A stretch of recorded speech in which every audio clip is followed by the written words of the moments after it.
I came to admire this wonderful Staphylea holocarpa Rosea today, which has been in bud for a while but is now more or less fully open, and you can see that its sort of bronzy new leaves are coming out now that the flowers are just starting to go over. And as I'm standing here and looking at this lovely spreading spring flowering tree, I suddenly notice some horrid shoots coming from the base of the plant. And so clearly this was once grafted, because these big fat water shoots are coming from below the graft, and as you can see, the leaves are totally different. They're actually a different species of Staphylea, which this lovely pink one has been grafted on. So we absolutely don't want this plant putting any energy into these shoots. When the leaves are out, you'd hardly have noticed them, but today, when they first come into leaf, the contrast is so striking that you really can't miss it.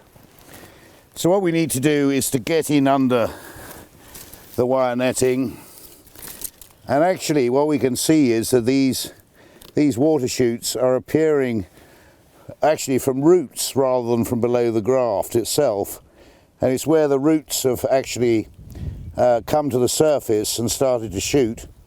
That's where we've got the problem.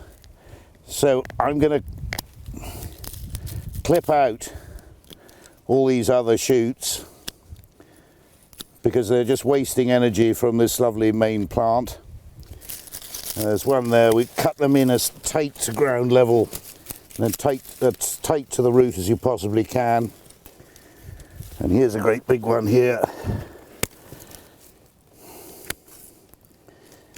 It looks as though somebody's done this a couple of years ago, and quite rightly, but the shoots have come very quickly since. And the worst one of all is this one here, which is actually so large I'm going to need the saw for that.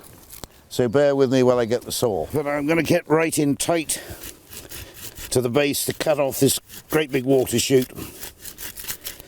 There we go, I've cut it off neat and tidy. Quite a big thing. The sort of thing you should really check round all your grafted plants to see there isn't something nasty growing away from the base where it shouldn't, and that'll ensure that the grafted plant goes on to put a sort of display on that we're looking at and enjoying here.